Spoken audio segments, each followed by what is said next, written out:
All right, ladies and gentlemen, welcome to the Lower Third podcast, where we hope to introduce you to the people who are unstoppable and determined to make things work. I think right now, especially, it matters more than ever during this pandemic when everything is a little bit wonky, to say the least. So the idea is that we introduce you to some people who are, making it happen, maybe shift your perspective a little bit and just share a little bit of humanity. So I'm really excited this morning to welcome Charlie Birney to the podcast. Wow. Charlie Birney. Charlie, I spent, some time like researching you. Obviously, I know who you are. We've hung out a couple times, but, I wanted to really understand your background and where you came from. And it almost got a little bit awkward because I feel like I might be your unknown protege. Like our stories are so incredibly similar. It's insane, honestly. So Charlie spent 27 years in real estate. Right. He is a lover of music and plays several instruments, as you can see behind him there on the wall. And he formed Podcast Village about 5 years ago and is still involved, I think, a little bit in real estate, or at least involved in the companies that started a co-working space, which is where his first podcast studio was. And so what's crazy about that, Charlie, is I spent 13 years in real estate finance. I grew up playing musical instruments and used to be able to read music. At one point, I played the tin whistle and the concertina, like super Irish.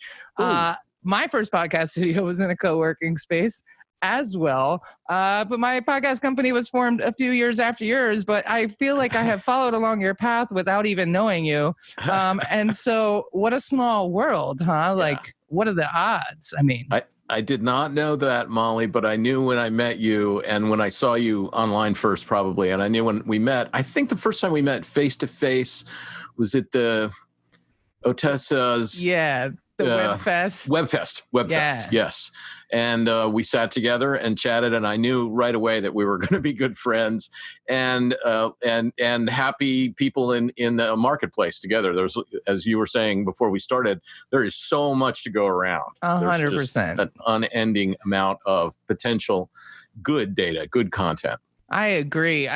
So, I think it's really interesting, the, background and just, starting a podcast studio in a co-working space. I mean, it's so crazy because, I owned a multimedia company for 20 years, One Love Massive. Right. So I've been, very passionate about elevating and amplifying voices, but through music, art, and culture, right? Because, it's all about storytelling and really feeling that passion, which I know like you're all about, like being able to hear the intention and the pain or the happiness or whatever it is in someone's voice is unmatched. And you and I are both like staunch on, if the audio is not good, I'm not having it, right? 100%. I think, Molly, when I used to be talking about it, now you and I don't talk about the value of podcasting the way we had to 5 years ago, because people sort of get it some of the time. But what I would say is just what you were keying on is that you can't get the intensity of your emotion, or as Lucille Ball would say, the emphasis of your words in an article. That's why audio and video are so huge. And to be able to get the passion, that's why I always tell people who are starting out, don't work from notes. You have five, I don't know how you say it, but I say 5 words on a piece of paper. That's all you get. Listen to your guest, think about what they're saying, and talk to them. Stephen Covey said something like that. Listen first if you want to be heard, or something like that. Yeah. I don't remember. Yeah. Brene Brown has a good one. She says, listen with the same passion in which you want to be heard. Exactly. And I feel so strongly about that in any podcast, Yeah. For sure. And so I know from listening to your previous interviews that you realized that podcasting was a great way to tell the stories of all these people in the co-working space. Had you done any like podcasting type recordings before, or was this just like you're sitting in this office and you're like, there are some stories here? Yes, that is what happened. My friend Jeff Davis was doing, who didn't work at my previous employer, but did some contract PR work. And as you know already, I love to talk PR and marketing. It's something that I'm not trained in, but I'm very fascinated by, passionate about. And so I would always talk to Jeff, and we were good friends. He showed up one day. I was just using the office trying to figure out what to do next, to be honest with you, Molly. I was, I like to say, a failed residential real estate agent, because that was not for me. Yeah. So I was in that office tapping away, trying to do something.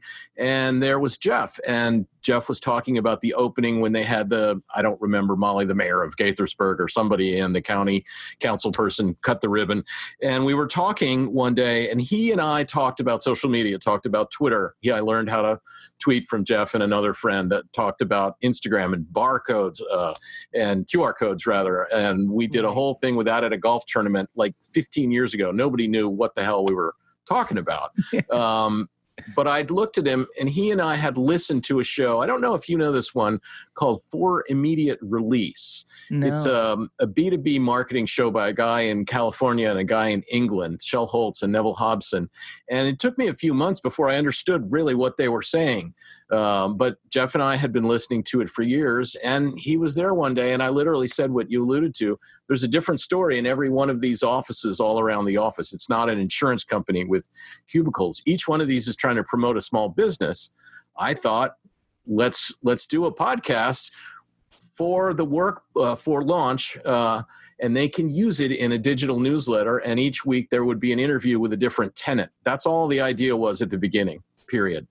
And I thought I could do it. I had from being a very amateur musician, I had a big PA that I bought one time, and I thought, I'll just do it all with the mixing board on the PA. Right. Well, you can't do that. No, you can just make loud noise. Yeah. So I bought a $100 Behringer mixer, and I started to interview people, not really knowing what I was doing. Listened to a lot of podcasts by Ray Ortega, who I adore, and Pat.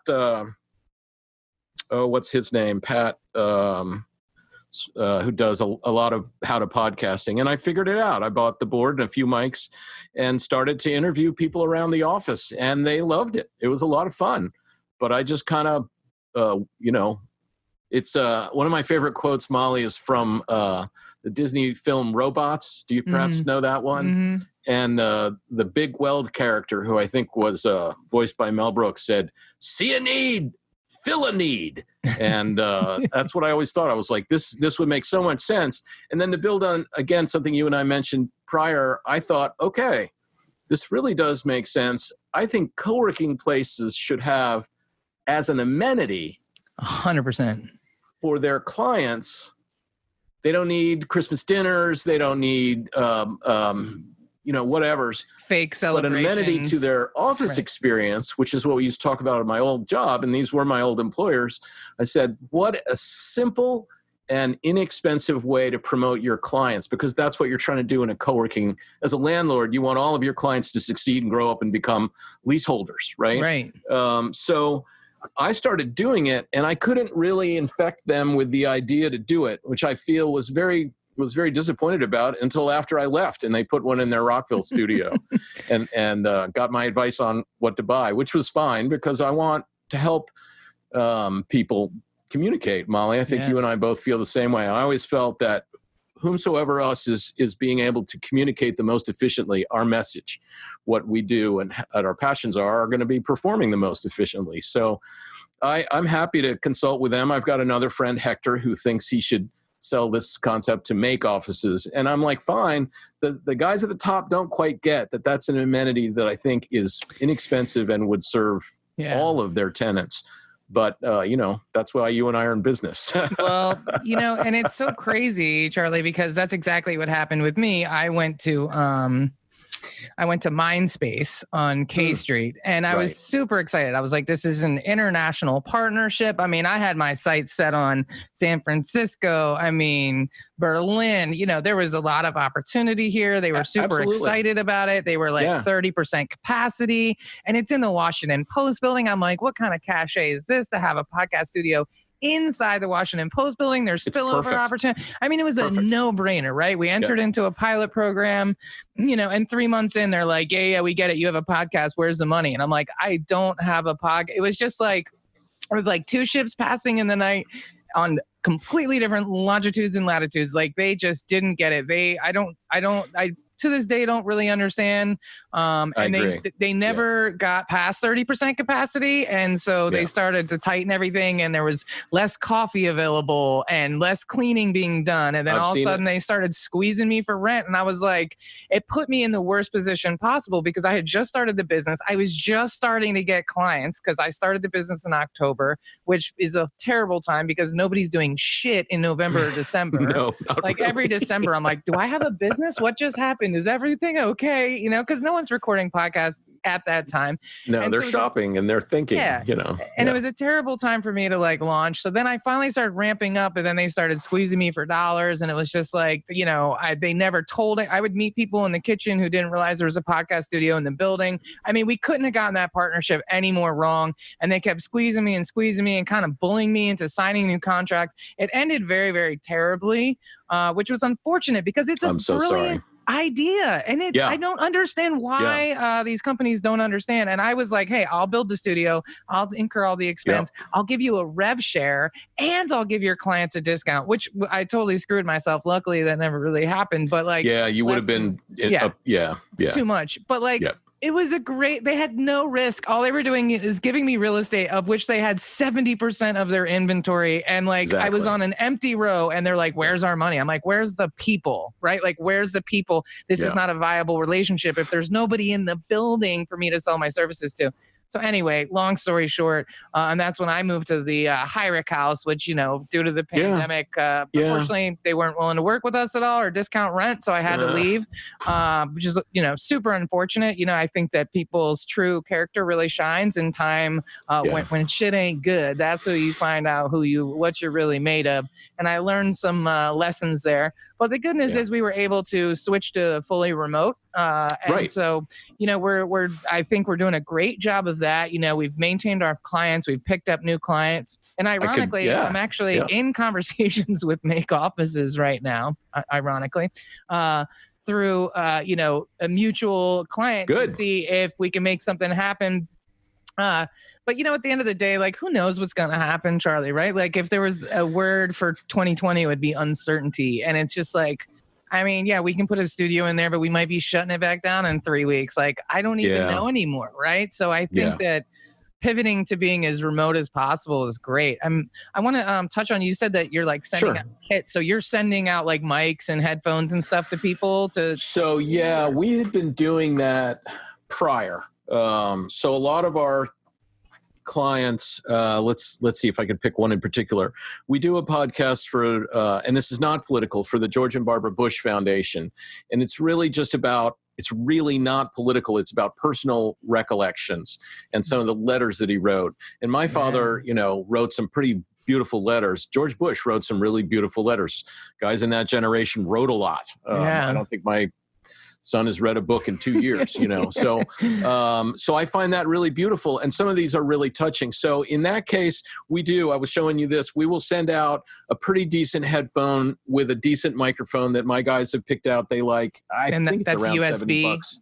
Plugs right into the... And so we'll send that out. We'll send out an HD webcam if it's a video interview, because a lot of times Sam LeBlanc, who's the grandson, who's the host, he can't get them into the studio either. And this is the case with lots and lots of our clients prior to the quarantine. Right. So obviously we've increased that, and a few headsets that people had that weren't using, I grabbed because they all disappeared on Amazon immediately. I bet, yeah. We do that a lot. We send everybody home. I went home, but as my partner Oscar and his wife live in Georgetown near our Glover Park studio. So they sort of quarantined themselves from public and then could go to the office and work. So they ran a lot of shows. We do a lot of work for a brand underneath ESPN called The Undefeated. Nice. So Dominique Foxworth, who's a friend of Oscar's, we set up a studio in his home, so he wouldn't actually even have to go anywhere. And that's basically a tiny little television studio because all that is for an early morning show called Get Up. He actually was very busy. We sent all of our staff home, Molly, and I think my concern, and I'm perfectly happy to talk about it, both Oscar and I were worried, will people be efficient when they're at home? Or will they take naps? Will they, drink on the job like me? I usually have a bottle of scotch right here. It's over me there. Too. And truth to tell, I have to say a huge shout out to everybody working for Podcast Village is that they're all working maybe more efficiently, to be honest with you. We have one staff person back. Maddie Masiello is coming back. Everybody's segregated. We have a lot of luxury there, Molly. I can't remember if you've been to that studio. I don't think so. I haven't. There's 3 audio studios on the 4th floor on Wisconsin Avenue in Glover Park. And we're able now with some teleprompters that we've installed, so I can have you in Studio A and me in Studio B. Okay. We could be talking face to face, basically. Right. So we're trying all sorts of. We've added a temperature scanner. You walk up to this pedestal, and it takes your temperature when you walk in. If it's too high, we ask that you just go home. Right. So we're doing all that. Everybody's got their own foam covers that is just theirs, Right. And we did that about a few weeks before the quarantine. So it's been a long road, nerve-wracking road. A lot of the business in the 2nd or 3rd month, Molly, that's when some of our clients went, holy moly, we don't know what's going on. Some of the budgets were being yanked because nobody knew where we were. We're seeing a resurgence now. Yeah. But as you mentioned a minute or two ago, I don't know what's going to happen. My daughter wants to go back to college. I don't want her to go, but she's going to live in an off-campus apartment, and I don't know what's going to happen. My wife works at BCC, and I don't really know what is going to happen yet. So we're just crossing our fingers. I'm wearing a mask, when I go out, and I'm perfectly happy to do so. But it's been a wild pivot for us, and we're still making some changes that you'll hear about in the next month or two to sort of further insulate our clients and our staff. So, for sure. Yeah. I mean, I hear you. The first month of the pandemic, I was like, okay, super quiet. Cause I think everybody was just like trying to get back up again and just adjust.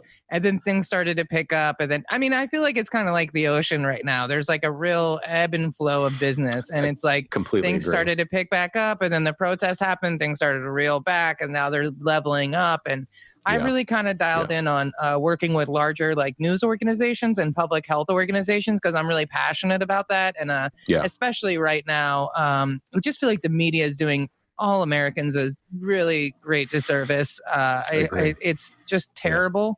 And that's like putting it lightly. And that's on both sides. I'm not championing one side or the other. They are both equally guilty. I agree, there's that chart that's been going around on Facebook of like the most neutral, and of course like the Weather Channel is like the most neutral news source, and I'm like, that's not good. Like that is not good when like the Weather Channel is more trustworthy than news organizations because at least they're not lying about the weather. And so that's right. I called my brother up in the first month after I, started to come out from under the covers. And I said, what do I do? If I watch the news, I start shaking because I was 100%. Watching a lot of news. And he said, stop watching the news. And then he said, what I do is I just watch BBC in small increments. And I was like, oh, that's very interesting.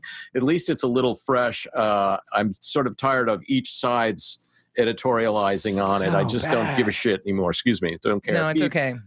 And it just, I've got children. We've got friends and family. Don't we all want to get out of this? Yeah. I agree. Very upsetting. But I agree. We have seen one of our clients is civilrights.org. And, one of their first moves, to be honest with you, was we don't know what we're doing, but we need to talk more because there's 100%. More things that need to be said now. And they've started several additional pieces to supplement because of the discussion about racism that we have to have now. So we're very lucky to have them as a client as well. Yeah, for sure. But it's been, it's been a real question mark.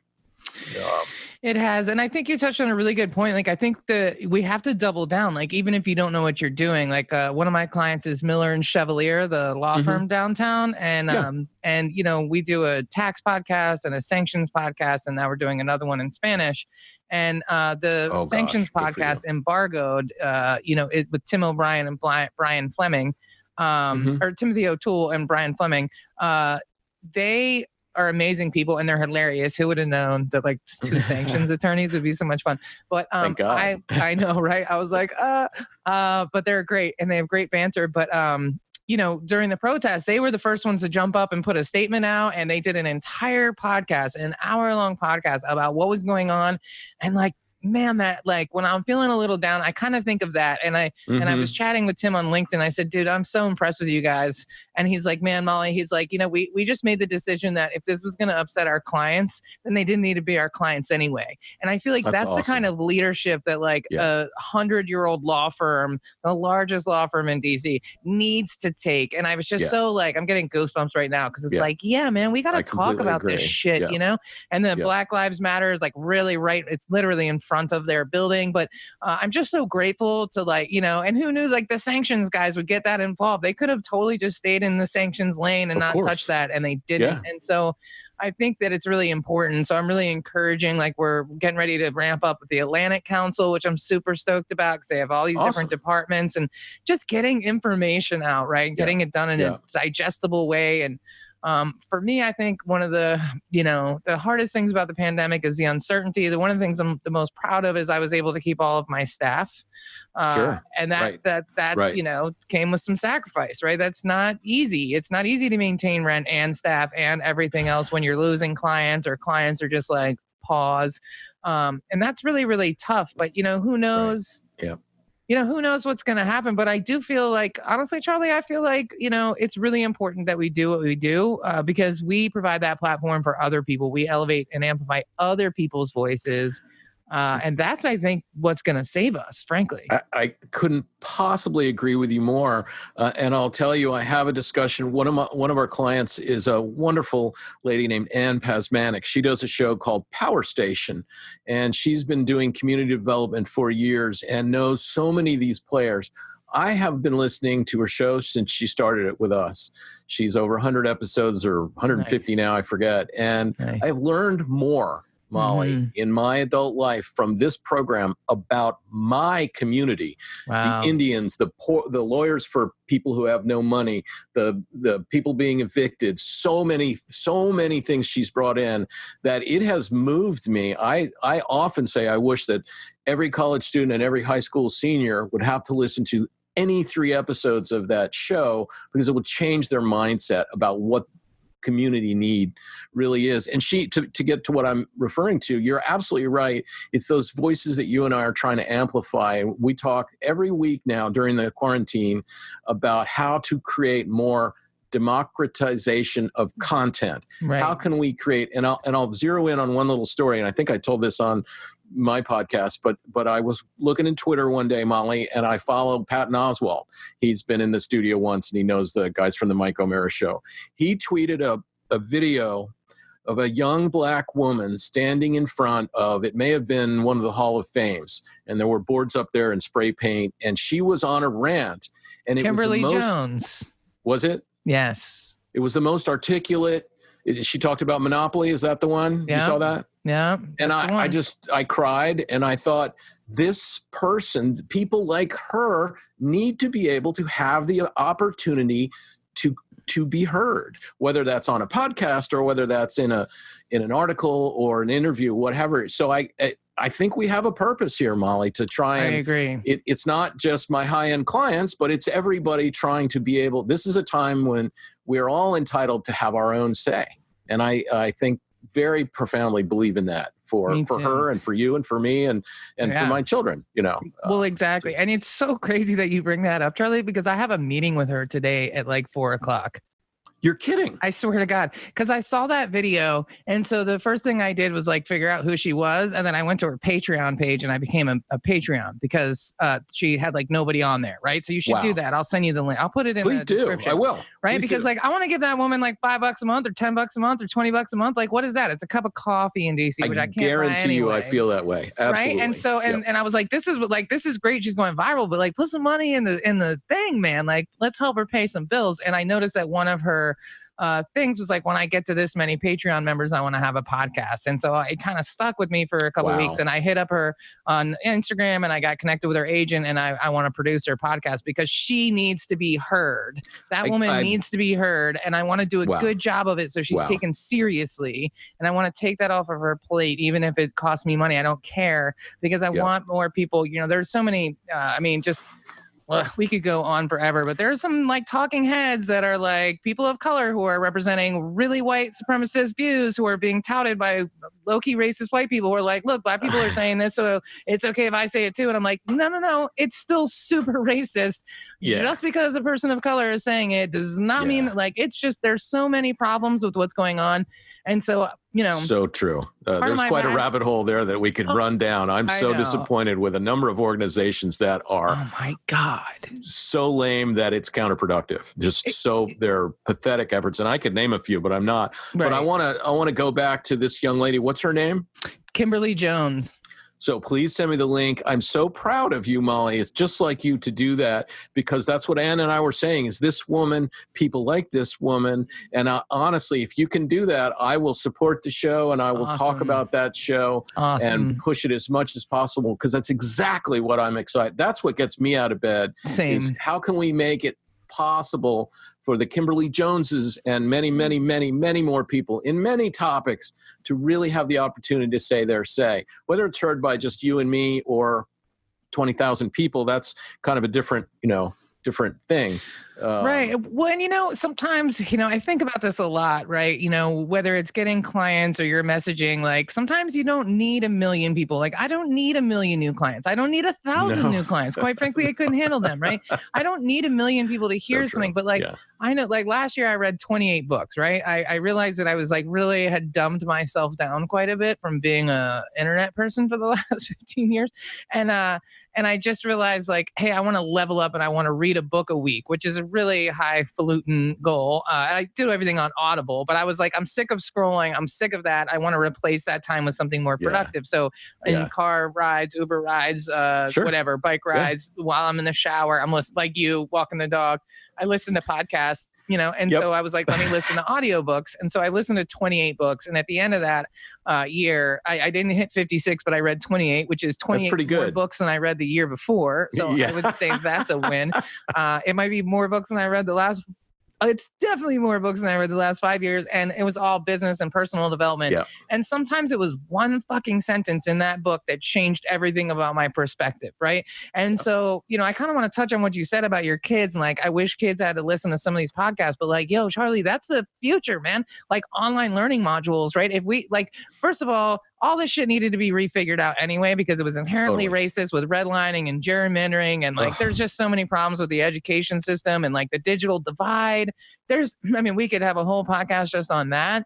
But I do think that like online learning is going to be the move. I'm working with Department of Health right now on like online learning modules because even just onboarding employees, right? We're going to need to have more digital resources available. And so I do think that we will shift. And I do think that like tomorrow's professors will be podcasters. Like, look at Malcolm Gladwell, revisionist history. I think people have learned more about history from him than anybody has ever put in one place before. So I think it's entirely relevant. And I think, what I really love about like, what you do is just like making things accessible. And I love that you have like personality shows, but then you also have just information shows. I think you really do to be honest, when I see your like personality shows and your like sets and stuff, I'm like, oh man, he's a better man than I, because I'm a broad strokes kind of girl. And, after dealing with artists for 20 years in the music business, I'm like, nah, fam, not today. And so you have, not saying any of your clients are bad. I'm just saying it's a higher level of expectation to produce that type of show. And so I've always been like, wholly impressed with your ability to have that vision. Right. And I just think that like all the stuff that you do and the people that you employ, it really says a lot about who you are and what you're interested in. And yeah, man, I mean, it's a whole new wave, Charlie. And I think that it's a whole new wave, Molly. I've had a lot of fun. I've been very lucky. My partner, Oscar, has been a really great pairing for me.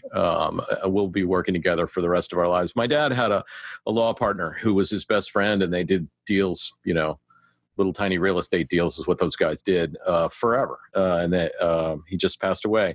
Oh. So I appreciate it. You know what's different, Molly, and you probably will appreciate this. You never got to see it. I've got some pictures, but in our second floor space in Glover Park, where we just had admin, whatever you want to call it, that's where we had a big room. It had been a passport office, and there was a big room, and we had tables along the wall, and you could have 10 people working in that room. And that was a childhood dream of mine as a frustrated cartoonist, was to have what used to be called the bullpen, where people were writing articles and people were doing this and that. And I thought, that just sounds so wonderful. And for the entire last year, we bought lunch every day for everybody, and we had so much fun. And guess what? We're never going to be able to do that again. Yeah. Buffets. And there's no really point to go back to it now, because as you said, we have to change the way we move forward.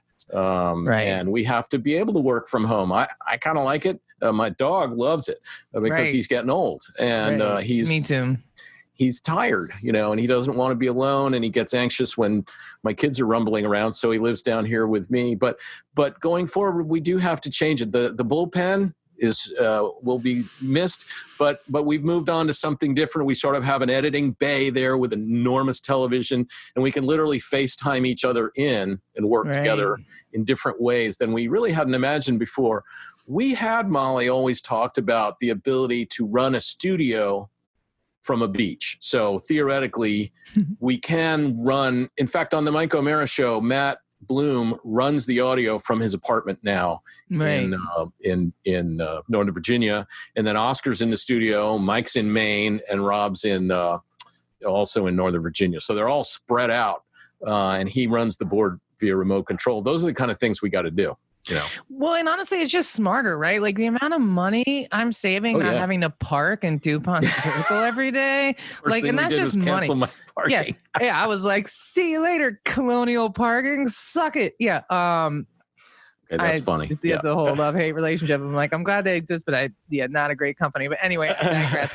My mental health, like not having to drive home, which was 3.5 miles, but like 45 minutes, and just getting home and being like so fucking angry. And you're like, oh my God. Yeah. And like that wears on you. Like that really, and I would have like a great day at the studio and leave and like put music on, and like 5 minutes in my drive, I'm like, what the is wrong with you people? And I'm like, God, like what is wrong with me that I keep getting so angry? But and then I used to ride my bike, but then that got so dangerous in DC. Like I literally like almost died every time I drove, and then riding from Union Station to DuPont at rush hour. Not really the best route, but you're so funny. It's another way you and I are alike. At my tender age, I find driving to be awful. I hate doing it now. I don't like it.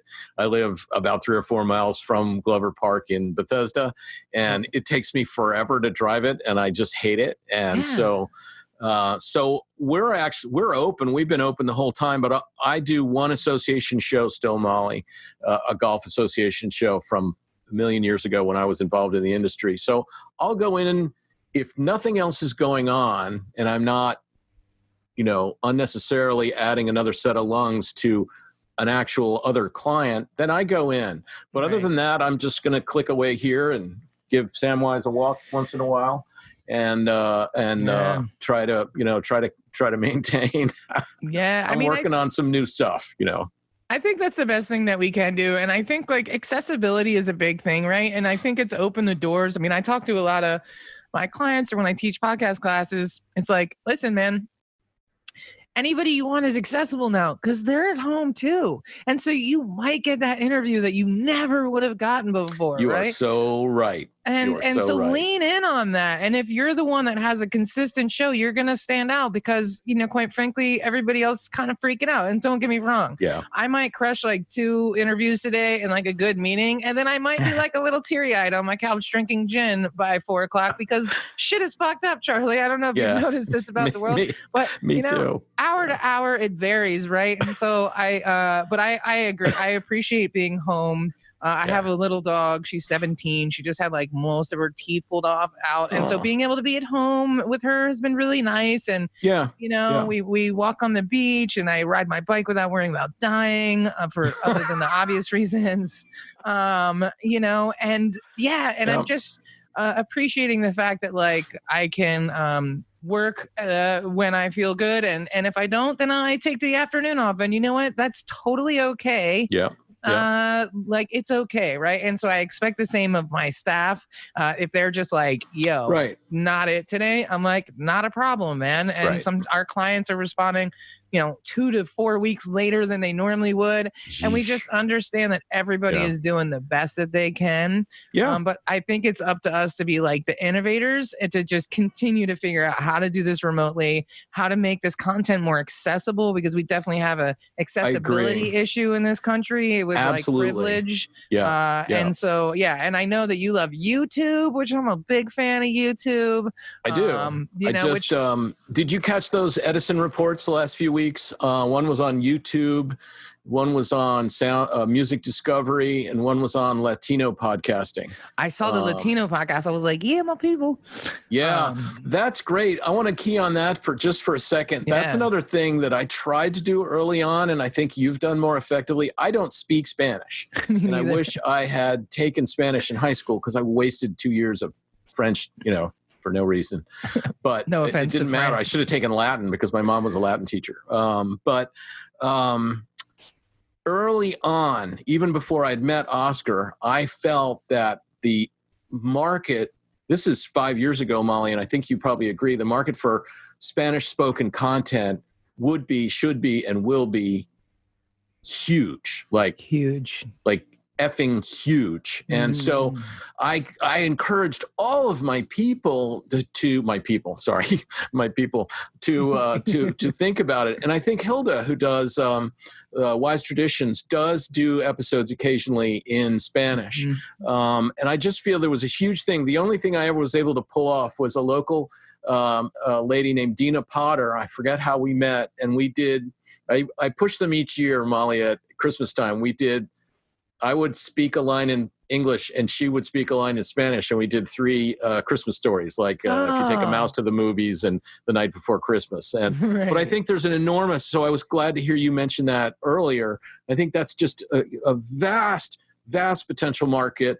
And that Edison report did show some of the things that I think you and I were thinking about. So I'm glad to have someone to talk to who saw that one as well. Yeah, I tweeted about it this morning, actually, because I was like, oh, okay, all right, let's get it. I mean, well, yeah, we should totally talk about this Spotify thing, right? Because it's they're just out here spending money like they just got their allowance and they have no financial literacy. And reminds you of the WeWork, doesn't it? A little bit. A little bit. But I just also want to say that Spotify, if you want to buy me, I am totally for sale. Yes, actually, I'm going to raise my hand too. I'm going to raise 2 for good measure. Yeah. Although, that's kind of always been the plan, is like build this business, hope to get bought out by a bigger company. But at the end of that transaction, I always felt that I would still be involved, because at the end of the day, I love this stuff. Like, it's not like I didn't just like look at what was like viable in the marketplace and what did people want to buy. And that's why I started a podcast. In fact, when I started doing the podcasting, so I formed Heartcast Media in October of 2018, but I had been doing podcasts for 2 or 3 years before that through One Love, doing, podcasts about weed and graffiti and all kinds of ridiculous stuff. But that's really where I cut my teeth on it, kind of figured it out. And then we were doing live streams of music. We were doing Tiny Desk concerts on steroids through Facebook Live using multiple cameras, lower thirds, and no post-production. And so that's that. And ultimately, like, it was kind of after just wearing thin on being involved in the music industry. And like, you know, I'm 44, I was 42 at the time. And I'm just like, I don't really want to stand in another parking lot for 26 hours. Like those days, they were lovely. I loved them. I traveled around in a graffiti bus around the country. I mean, I had an awesome, cool life, but then I'm just like, yo, I'm old and I want to go home. And so I realized, hey, I could take this and sell this to businesses as a sustainable method of doing video podcasting, you know, content creation, whatever, right? In a way that's not super expensive. So it's actually feasible for small businesses to do it. And so that's what made my pivot. But yeah, I mean, it'll be really interesting to see, you know, what happens next, right? Like, I started the business because I was passionate about it, and I think I always want to be involved on some level. But it's really crazy to see how much money Spotify is buying, and then now the next thing is happening where who bought Stitcher? Pandora.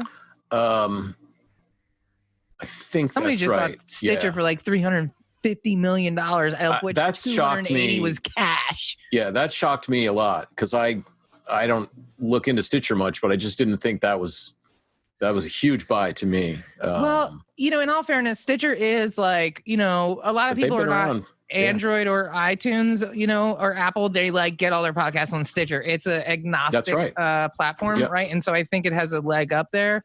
And I'm guessing it's the data that they have that's really valuable. But, you know, I predicted this. I said, Spotify's out here buying everybody up left and right. And all these other media companies are having meetings going, shit, man, we better buy some podcast companies, right? Because they're going to have to. Otherwise, Spotify becomes Clear Channel. Who owns, you know, 57% of media, every single billboard, et cetera, et cetera. Let me tell you the Spotify story that I relate of talking to my daughter. My daughter is a wonderful young lady. She's given a Zoom clarinet lesson right now in the other room to kids trying to get into clarinet. And she and I used to do a podcast together when she was in high school. She read so many books. If you want to talk about books for a second, I love her so much. If she doesn't have an hour or more a day reading books, she gets cranky. So she's a readaholic. We actually built a library inside of her room closet, so she has a secret library. That's so cool. With a light, and we carpeted the closet floor, and she goes in there when you can't find her. So we did a podcast called Isabel's Bookcase. Real quick, I had said, Isabel, you've got to do a podcast because then you can go to college saying I've done a podcast. I produced a podcast, She said, well, I'll do it, Dad. Finally, I said she should write a blog. She's like, I'm not going to write anything. I'm going to high school, Dad. Finally, she said, well, if you do all the work, I will do a podcast with you. I can tell you of the, I don't know, Molly, how many hundreds or thousands of hours have we done this? Those hours with my daughter are the best ones. They're probably the least listened to podcasts because we didn't really promote them. We just threw them up there. Right. I did about 14 or 15 episodes. We did no prep.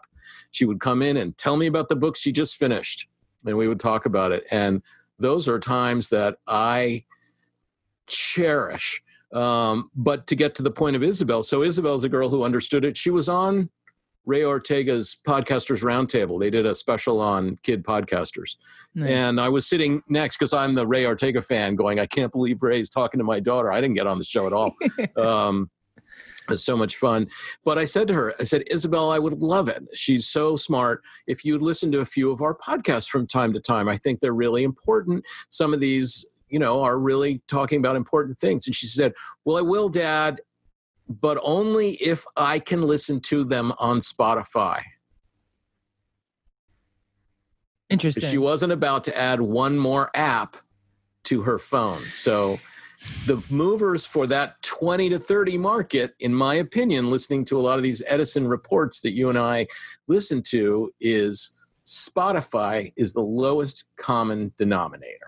Mm-hmm. Now, YouTube is still the number one sound discovery tool. Right. SoundCloud's not far behind it. I was surprised to see. SoundCloud rappers, man, that's the whole thing. Exactly. And I started using SoundCloud when I was first podcasting because it was free. Right. And nobody checked to see if I was using a piece of Frank Sinatra music, perhaps on a ramp, which I did all the time back then. Yeah. And my clients were just trying to to put it out in their sphere of influence. My first client, a wonderful guy named Jeff Miller, he said to me one day, I'm tired of writing a blog, Charlie. I said, come in here and we'll shoot the breeze half an hour. And we did that for 2 years, and he still uses it. It's still on his website. He wasn't concerned with 100,000 downloads. He was just thinking about his mailing list, his emailing list. Totally. And that's when it makes sense. You're not trying to, how many times have you had a client go to you, Molly, and say, okay, how do I monetize this? And they've got, 3 listeners because and imagine that you or I can't speak for you, but they always imagine that I was a marketing company and I would get them 10,000 hits. I had several clients back in the $60 an hour days in Gaithersburg where they said, now how can you get me to 10,000 hits? I said, hire a marketing company because I'm not that guy. I produced content for you.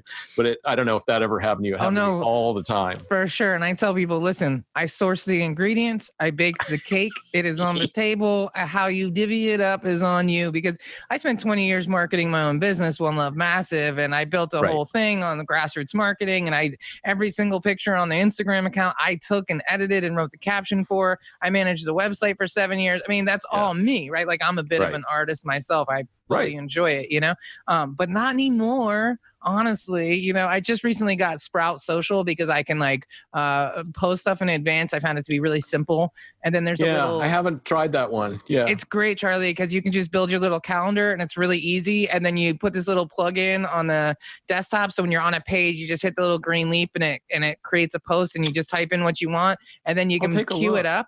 And so when I'm on all these podcast listservs and stuff in the morning, I'm just resharing that. So that way, I have content through the rest of the month. And that makes my life feel a little bit better because then it's one less thing I have to do every day. Yeah. I hear you. I mean, that's one of the things I teach that podcast class. I've taught it a bunch of times. I turn it into a course. And at the very end, I reluctantly put a little bit about monetization. Yep. Because don't worry about that shit, man. You gotta have a successful product first. You gotta have a podcast first instead of trying to make money off it. And sometimes just getting one client, will make you money. Yes. So you don't need 10,000 downloads. It's a misnomer, right? It's just bad information. Absolutely. I want to tell you my David Williamson story. My oldest and dearest friend and harshest critic, I met in 4th grade, and David is always the one to say that I'm an idiot and doing something silly.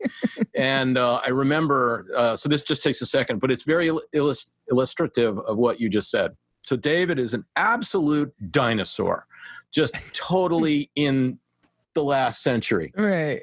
And I've been saying to him for years, he does strategic nonprofit planning, that you should, get your clients doing podcasting, doing video. I think I said once to them, this was 5 years ago. I said, you should tell this organization to can the newsletter, send each of them out an iPad that was formatted for the digital newsletter, and you will get on the front page of the Wall Street Journal as being the first company that ever did that. And he was like, nah, I'm never going to do that. But the David Williamson story, and then I'll get to my something I'm going to show you because you'll get a big chuckle out of. He I finally got him into my office, and he looked at the table and he said, oh, and then he put the earphones on. He said, I get it. We did a sample. I uploaded it. I played it from the computer. He said, I get it. I want 5. So we did 5 individual interviews. They have never been uploaded to the internet anywhere. He has them as resident inside of his website. So when you go to Bernuth and Williamson, shout out to Dave, it says, click here for our podcast, and it's got 5 podcasts. And I've asked him this question many times. Does he care that I talk about this? No. Does he care that he has no idea if anyone has ever listened to it? He says no. He only cares, in his case, God bless you, Dave, it is a complete impression that has paid off for itself time and time and time again. He gets feedback on a weekly basis. I'm so impressed to see you have a podcast. And that content was evergreen, so there's nothing really wrong with it. Now, I never ended up doing this, Molly, but back in, I learned a lesson about T-shirts. Back in 2016, I was going to do summer camp. And Pod camp. Nice. So this is where I learned, it didn't actually happen because I started real late. That was my logo, but this is where I learned never put the date on your t-shirt. Because I could have used this for a long time, but I couldn't use that for... That is so funny. So I still have some, if you'd like a PodCamp t-shirts for 2016. Hey man, those are the good old days. You know what I'm saying? We should cherish them at this point. You know, in 2016, we were full of hope and we had no idea, you know. Yeah, I wanted to do summer camp, and over here under a table, I have an indoor fireplace, which means this guy created an indoor fire where you had 2 fans from an IBM computer and stage lights. Those bright lights that you used to work with. And it's in this thing about this big, and then it's got a silk screen cut out like flames. And so you turn it on and it looks like there's a fireplace. So we were going to have campfire at the end of the day where we would all sit in a circle and, you know, we could get them podcasting in a day. You know that as well as I do. We could do a quick and dirty thing. And I thought that would be fun, but everything just started moving so fast. And I started to get actual clients that would pay me some money. I think my first rate was $60. You'll love this. Launch workplaces in the early days, hope they don't listen, they paid me, I gave them the Launch Podcast, and I did Launch Financial with Brad Sherman. Shout out to Brad. And I got paid $50 to do Launch Financial. And when they said, you know, we're not going to pay you for that anymore, we think Brad should pay you for that, that's when the podcast stopped. He got a hold of me about a year ago and said, why did I stop doing that? Because he had a first mover advantage. Now he's very good. Yeah. Shout out to Sherman Wealth on Instagram. Brad's doing a really good job of getting his message out. So, but all these stories we could share. I could go on for a lot longer. I'm ready to get started, Molly. When are we going to start the podcast? I know, man. We should do something. You know, Charlie, well, I have such a tremendous amount of respect for you. And, you know, it's interesting because there's not too many, you know, podcast companies out there. And so people, you know, quite often call you, you know, and I always say, oh, Charlie Birney, he's the nicest guy in DC, you know, because I really just think that you're like absolutely lovely. And I just really am impressed with everything that you've done. And well, you're very sweet. Oh, well, I mean, I'm serious. I'm not just gassing you. I'm not one to gas people up unnecessarily. Trust me. That's not my jam. But I like I said, it was really crazy to see how similar our stories are. Yeah. I mean, it's really, you know, I think there's something there, honestly, right? Like just the real estate background and taking up space and then filling that space with sound through music and the connection that we feel. And I feel like it was a natural pivot to like, I mean, it's all kind of cool, honestly. I agree. I had no idea that our stories are so similar. And like I said, if anybody was researching this, they'd be like, is this Molly lady like stalking him or what? Because I literally have like mirrored your life just a few years behind it. But but, you know, I really appreciate you taking the time to chat with me. Oh, it's my pleasure, Molly. Yep. You know, I would love to, you know, I'm always available. And I think that, you know, maybe doing some more stuff together, more roundtables, just to talk about what does podcasting look like and how do we cross this digital divide and how do we help solve some problems with our content. You know, actually, I just launched something called the Content for Change Creator Academy with Gary Vee, actually. Oh, I saw some about that. I did. Yeah. And so I would love for you to be a mentor in that, where you just teach some of your skill set that you're the most passionate about to young content creators, because I feel like if we can, the best way to change the narrative is to replace it, right? Like that, you know, Kimberly Jones, right? Like we need more people like her with a voice. And I think that so many, you know, quite often people say, you know, marginalized communities that don't have a voice, like that's hella insulting. Like they have a voice. We've just been ignoring it. Like they're not lacking a voice. They're lacking amplification. And so I think it's our responsibility to be a part of fixing that, you know? All right. 2 things. One, I'm happy to look into that. You let me know. I'd love to do that with you. And 2, Jeff and I are doing our old show. We sort of brought it back about a month ago called Practically Social, which is I saw that. Yeah. He and I we're just BSing about social media. So I'd love to have you on as a guest sometime. For sure. I'd love to. And we've had our first guest, and that'll be, we're going to talk about that online later this week. But I'd love to have you on. And we had so much fun. We'd always just sort of BS back and forth, the two of us, but we thought, it's about voices.